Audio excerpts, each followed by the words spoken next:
First quarter, right? Buffs come out, get the ball, march down the field, and the whole playbook looked completely different. It looked like 110% tailored to Caden Salter. It looked great. And then, Micah's out there running. No one knows who's getting the ball from BYU. They looked like a well-oiled machine coming out of the first, out of the gates. Salter then, Caden caps it off with a 4-yard TD run. And I think he had a run before that as well. But it looked good. The Buffs is like, man, look at that. They just drove down the field, right? We expected a lot more of that, right? Not every drive, but this is what it's like, man, they figured something out. We're moving smoothly. BYU's first drive. Colorado gives up some yards, big face mask from Amari McNeil. Get to a 4th and 2. They hold him there. Chase Roberts drops a first down sliding, which would have been a phenomenal catch. He does drop it, so the Buffs force that. They get off the field. Colorado's second drive. This is the Draylon Miller Wildcat package. So they break that out. They looked great. Looked unstoppable. Finally looks like Draylon has his role cut out for him. He looked great. So that drive looked phenomenal. They're moving the ball. They're pushing people around. Look like they're bullying BYU in the trenches, right? So go cap it off. 5-yard TD run. BYU second drive. They take it down the field. Colorado bends but doesn't break again. BYU gets a field goal. So at this point, we're 14-3, and it looks like, man, we were sitting in the stands, and I said, if the Buffs can get a touchdown here, this is going to get ugly in a hurry. This is going to change the whole momentum. Go up 21-3 at home.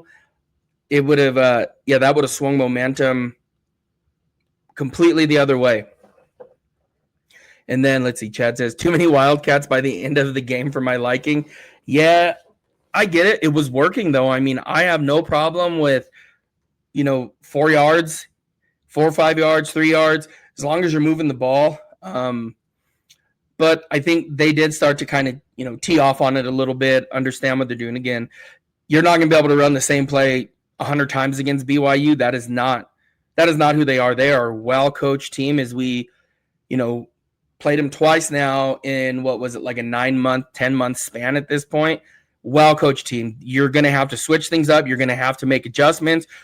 It's a chess match out there. They're not playing checkers. They're playing chess. So, but again, I'm a fan of the Wildcat. You can't run it and run it and run it and run it and run it like the Dolphins did. What was it, with Ricky Williams and I can't remember, Cadillac, I think it was. Was it Cadillac or no, Ronnie Brown? In the, what was it, early, was it like 2010, I believe it was. But yeah, I was okay with it, running it here and there. But that drive, though, absolutely looked great, right? That third drive. So Buffs get the ball. Looks like they're going to get 3 at minimum here. They're down to the BYU 30. It's 3rd and 10.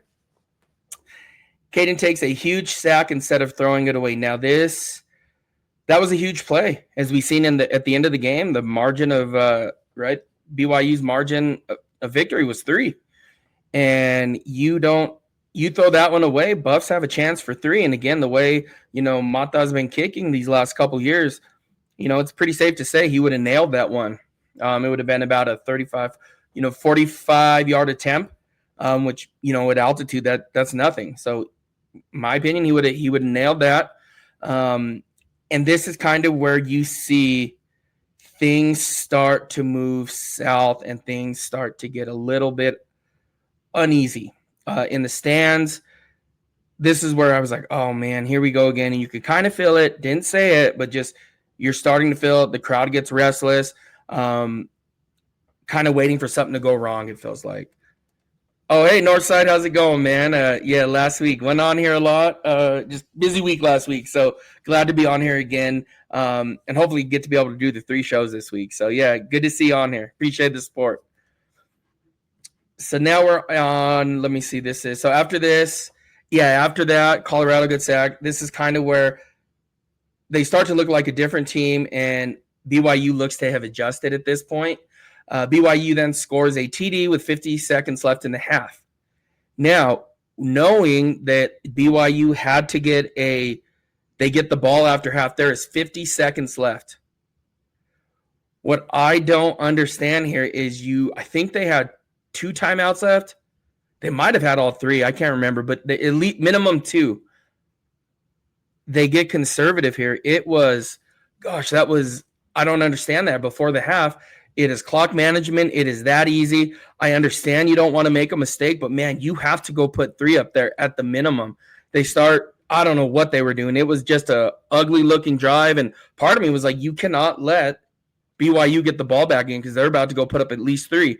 They figured it out, and then they throw it out, right? Throw it out because it's the end of the half. Hey, Darren, how's it going, man? Not much, man. Just trying to figure out this Buffs team. Talk about it. Thanks for joining us, though. Really appreciate you.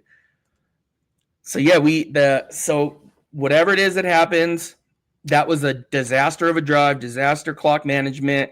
Half is over. So sitting there at halftime watching the drone show, which I don't know. I thought the drone, those of you that were there, I thought it was gonna be a lot cooler, but it was. I mean, is what it is. There were still cool parts to it, but I don't know what I was expecting. Maybe I think I seen one on TV at like Georgia, Alabama, or somewhere, one of those SEC schools, and that one looked really cool. So this one was cool. There's a buffalo in the sky, a couple other things, but Coach Prime, they had this cool thing to end it. Was pretty cool, but I was expecting more. So again, I think the way they hyped it up as well. So, but anyways, after half, BYU gets the ball first. During this is like, gosh, they're about to go put up 7 here. They got to figure out a way to get a stop. The Buffs do get a stop. They give up 1 first down, and we're kind of all like, oh man, here we go again. Here we go. I'm thinking here that the Buffs can, the punt happens. I'm thinking the Buffs can go close this out, go get a touchdown. Needed twice as many drones, and they needed it to be higher. So like if you were in the stadium, it was sitting behind the north end, I don't know what you call that, like building, and it was not high enough. Like, and we're not up like crazy high, but we're like, mid, I guess, club level, I guess I would say. Not in the club level. And it was still tough to see parts of it because it was just so low. So anyways, I'm sure you guys have, it's not that big of a deal, but they hyped it up like it was going to be like this really cool thing. And it was all right. And the Buffs so they're thinking they can go close it out. Buffs go 3 and out. Now, this is the pivotal part of the game, in my opinion, where the Buffs had to go seize this opportunity and go win the damn game at this point. 4th and 1 on their own 27. You have to go here. The defense cannot continue holding BYU out of the end zone. They are going to take their toll on them. They are a physical team, a physical offense. Buffs decide to punt. I was kind of like, they're going to get 7 after this anyway. You guys need to go for this. It was very frustrating. Again, I know you're on your own 27-yard line, but man, you got to go out there to win the game. There needs to be some aggressiveness. Again, those plays against Georgia Tech as well. Like we've seen this. You have to gamble a little bit, and you get that play. Who knows what happens after that? So in my opinion, this is where things where I was kind of like, oh man, here we go again. And this is, wife looked at me in the stands, and she was, I was just like, you have to go here. Like BYU's about to go score a touchdown. This cannot happen again. And I think Humble Texan said not going for that 4th down was a mistake. Gutsy call for sure, but would have kept momentum on our side. Yep, at that point, momentum left. BYU gets a touchdown. The air is now sucked out of the stadium. It is not loud. You have to make that call. You have to go for it there. And again, who knows what happens after that, but it is like this weird, they can't figure out who they are or what they are. It is, it is just a struggle for sure. Not gonna lie, this Stanford game gave me PTSD. I trust nothing. Yeah, I know. I think my wife and I were talking about that in the stands as well. I was like, oh well, it could be worse, because she said, if we can only just get like half a game and then they count it as a win. It's like, right. So we had that conversation as well. But that 4th and 1, in my opinion, changed the game.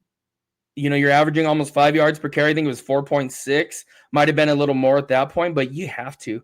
And, sure enough, punt it. BYU then takes it right down the field, 74 yards, right? And it was kind of like, we're in dangerous territory here. Luckily, though, the Buffs, they come back. Colorado comes back with the TD, takes the lead here, 21-17. And one of the plays here, it was really cool, but he missed. I get it. He threw it. I don't want to be complaining, anything like that. I will take it. Joseph Williams was wide open in the back of the end zone as well. It was a much easier throw. Again, you did score a touch. Cool. We got in.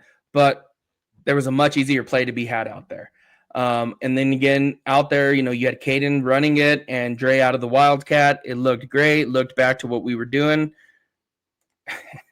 Yeah, it would have been cool if the drones were Ralphie running something. I thought we were going to get something really cool. The lights were going to go off. Yeah, it was.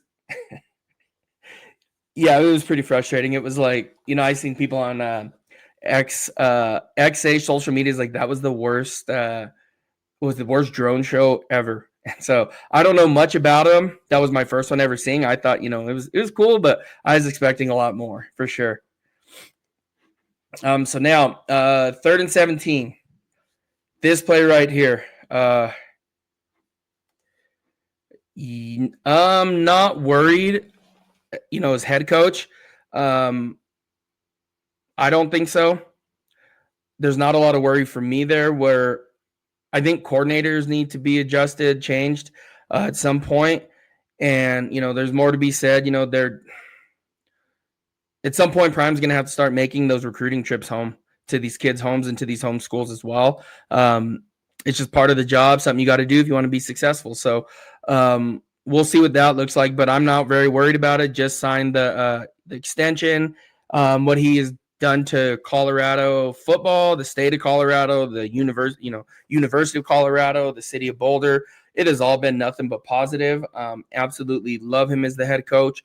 I just think some coordinators need to be adjusted. There are, and I'm sure that there's going to be a lot of change this offseason. I don't know how many games the Buffs end up winning. I have my own opinion on it, but yeah, we'll see what this looks like. But I'm not too worried about it. So so here we go. I wasn't able to 3rd and 17. They give up 16. This was the play that secured the loss, in my opinion, where I was like, damn, they just let this one go. They're not coming back from this.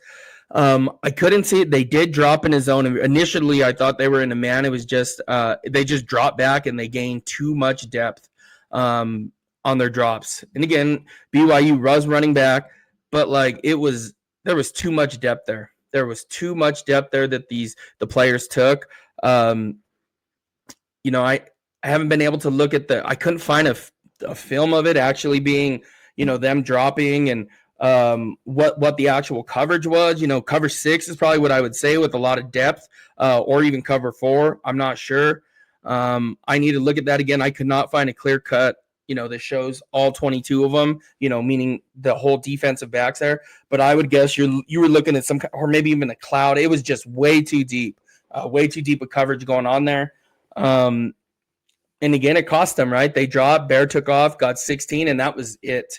And again, people want to talk about, this is on Rob Livingston, this or that. The kids just dropped a ton. Nobody came up to make a play. Yes, you could have put a spy on them, but you never know. So, but then BYU gets 4th and 1, turns it into 6, then 7, right? 7 points there. 4th quarter, Colorado, they can't get anything going. They have the one play that goes to Caden Salter breaks off, and they called Amarian on a hold.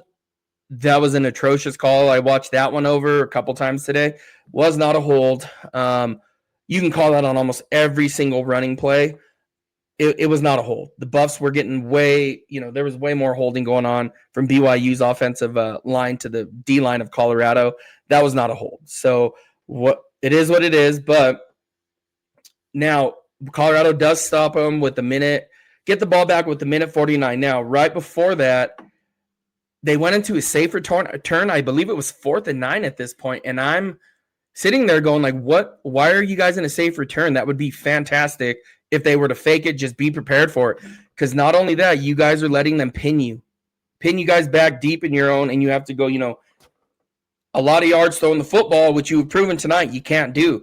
So it was I did not understand that play call. Yeah, I just did not understand that. I was livid watching that. Let me see. Yeah, and Dion should not get another season. He'll be here. He will be here. I'll just go ahead and flat out tell you that. Regardless, he'll be here. He probably has about, geez, you're probably thinking 3 years minimum. I would say that Dion will be here. So were the wide receivers getting open? QBs. Yeah, they were open. He's just missing them, and we'll talk about that here a little bit. G, they were open. They were open. They had single coverage. We'll talk about that, but it was me from the stands. Not I am not Pat Shermer. I am not as smart as those guys. You gotta throw it up at some point, and we'll dive into that. I'm worried about being bowl eligible. Me too. I heard rumor that Dion has asked for a buyout. Haven't heard that yet. Haven't heard that one yet. I hope not. I love everything Prime has brought to the team. So, and again, I'm a supporter of him. Did BYU look like the more physical team in person? No, they didn't. Like Colorado was moving the ball. They were running it. Some of those run plays, yeah, maybe a little bit here and there, but it was not to that extent as I was thinking that they were going to come out and get punched in the mouth. I thought it was a fair fight. In Colorado, man, they were bullying their defensive line. Like it was not like they were getting pushed around. The offensive line was, essentially, I would say, being more bullying the BYU's D line. They looked phenomenal. The Buffs did. Their offensive line, they have a really good offensive line. Caden had all day to throw for the most part, and chose not to, which we'll talk about. But it was I don't think so. I think the D line gets pushed around a little bit, but it wasn't anything crazy, if that makes sense. A lot of the stuff that BYU did, Colorado is over aggressive, and that misdirection all season long since Georgia Tech has been hurting them. The misdirection kills them every time. So again, and that's just discipline. So I think I talked to that. Yeah, and Bear did take a beating. He looked beat up. There was a point we were looking on him. So we sit on the visiting team side, and we could see, not in the visiting team section, but on that side, more so southwest end zone. And I don't want to say it don't matter, but we were looking at him, and I was like, man, he looks like he's limping. And my wife's like, yeah, he looks beat up and like breathing hard.